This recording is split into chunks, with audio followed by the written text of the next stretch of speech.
सभी मुस्लिम बहन भाइयों को ईद की शुभकामनाएं। और अभी मैं ये कुरान शरीफ पढ़ रहा था, तो इसमें सूरा आयात जो 37 है उसका जो मर्म है उसको थोड़ा समझने का प्रयास किया है।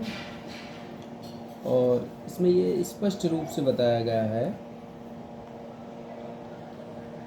कि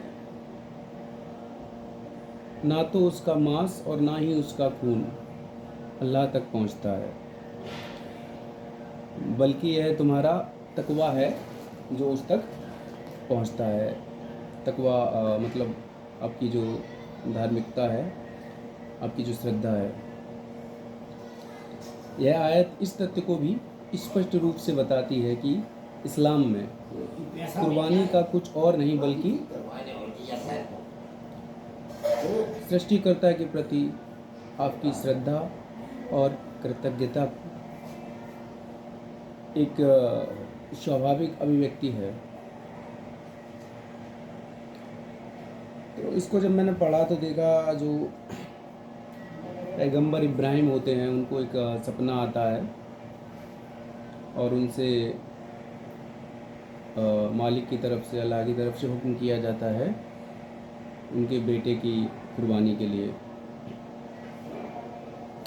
तो इस बारे में वो अपने बेटे से बात करते हैं और उनका बेटा भी कहता है कि आपको जो हुक्म हुआ है आप उसको अदा फरमाइए, आप उस पर टिके रहिए। तो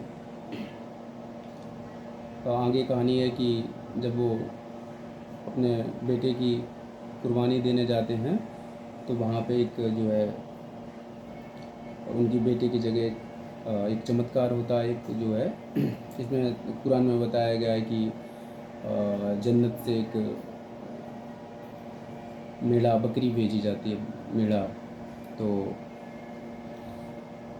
अगर हम इसको गहराई में जाके समझें तो हमें ये बताता है कि अल्लाह हमसे जो है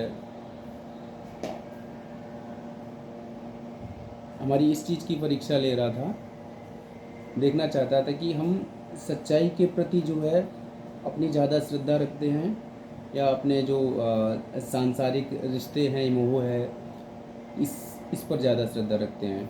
तो इस पर जो है इब्राहिम, पैगंबर इब्राहिम होते हैं जो वो खरे उतरते हैं। और इसका जो संदेश है वो साफ साफ है, वो बिल्कुल किसी की जान लेने से नहीं है।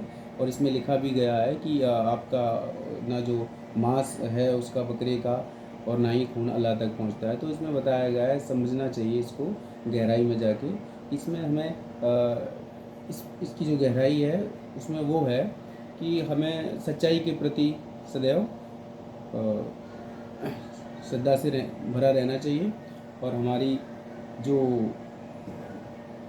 हमारा जीवन है वो सदा सच्चाई के लिए हमेशा तत्पर रहना चाहिए। इसमें कहीं ऐसा नहीं बताया गया है, और मैं पढ़ता रहता हूँ इसको, तो इसमें ऐसा कुछ नहीं है कि कहीं बताया गया हो कि जो कुर्बानी है वो ज़रूरी है, अनिवार्य है। ऐसा बिल्कुल भी नहीं है। तो हमारे सभी मुस्लिम बंधुओं से, बहनों से अनुरोध है इस चीज़ का कि आप अपने विवेक का इस्तेमाल करें, अपने ज्ञान का प्रयोग करें और चीज़ों को समझें। कोई भी धर्म ग्रंथ हमें कभी भी किसी की हत्या करने के लिए नहीं कहता है, तो इस पर गौर करिएगा। धन्यवाद।